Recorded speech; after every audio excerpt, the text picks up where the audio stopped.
Mga kasayan, magbibigay lang ako ng konting tip kung ano ba ang maganda pagdating sa skeleton. Sa kasayan mga skeleton na motor na tulad dito. Ano ba ang maganda pagdating sa skeleton ba o yung yung primary type ba o battery operated? Jadi siya kasayan, ito yung yung primary type. Yung meron siyang 5-pin CDI. Primary type, 5-pin CDI, meron siyang primary coil. Yan siya ba? Ito yung primary coil.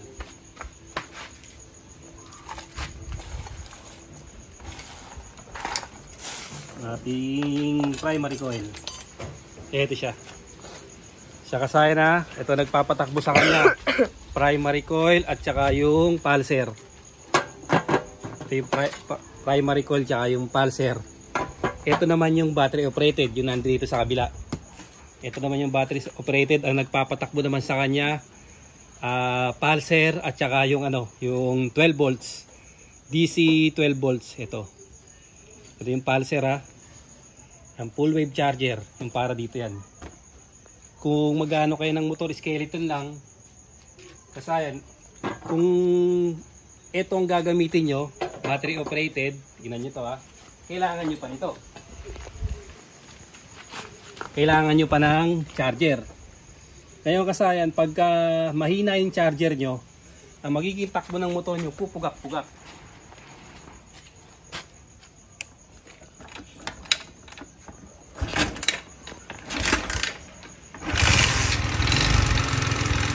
Pag ito kasayan mahina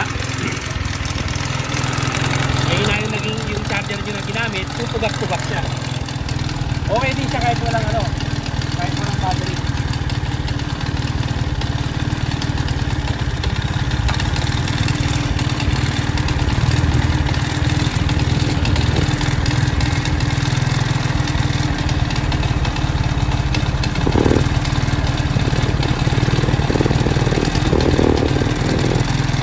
Kaya na. Walang battery kaya na. Okay din sa walang battery. Yung takbo niya okay naman Pero kasi pag ito wala na tong charger, pag sira na tong charger at pangit yung charger, ang takbo nyo pugak-pugak. Pugak-pugak yung takbo niya, tapos parang nabubulunan. Ito ang nagdadala sa kanya yung charger Kailangan pa natin ng charger. Tapos pagka naman pugak-pugak, pwede natin lagyan nyo ng capacitor kagaya ng vlog natin dyan paano mag-wiring na battery operated na motor. Lagyan natin ng capacitor para hindi sa tulak. Ayan siya kasayan Ngayon, para maging performance yung takbo niyan, mas mangangailangan siya ng capacitor o ng battery. Ng battery o kaya capacitor lang para para kung sa walang wiring, maayos lang yung wiring. Kaya na ginawa natin dyan. Natin siya kasayan idea lang to.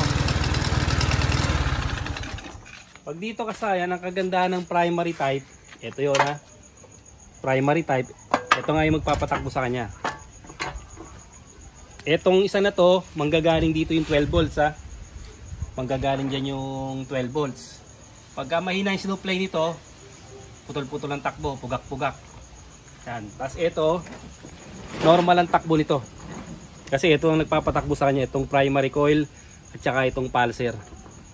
Walang magiging problema yung takbo kasi yun talaga yung yung takbo niya.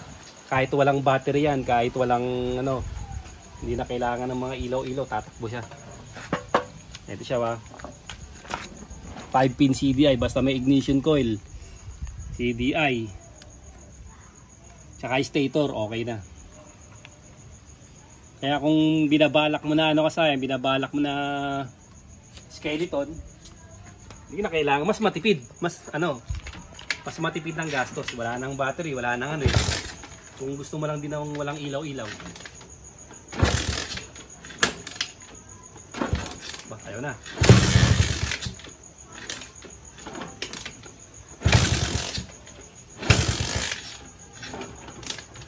Gusto yata ang ating gasolina.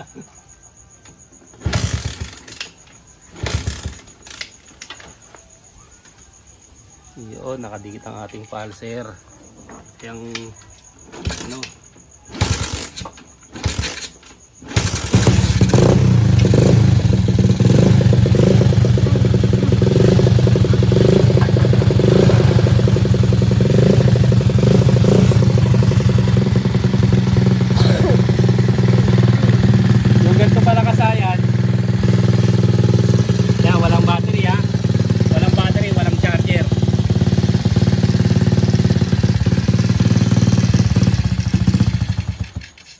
ito pala kasayan na walang battery at saka walang charger na primary type.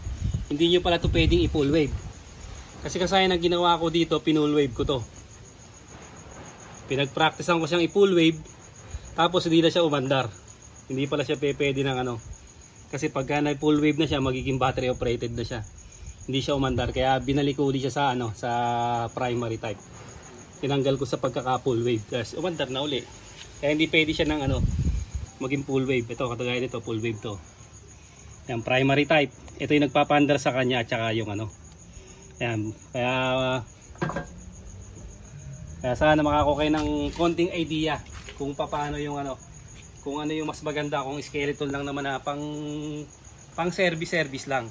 Tulad nito na wala nang battery at wala nang charger. Ibig sabihin, ano na, menos gastos.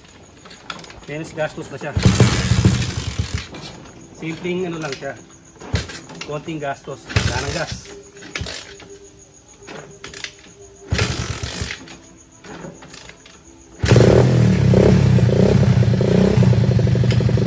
Menos gastos to kasayan ha.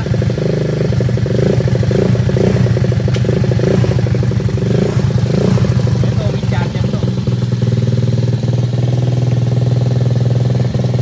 Hindi pwedeng silang charger dito ha.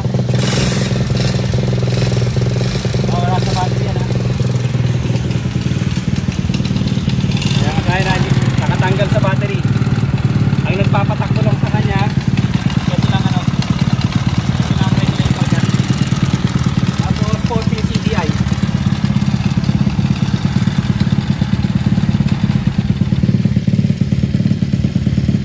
Basta ito, i-share ko na rin sa inyo to ha.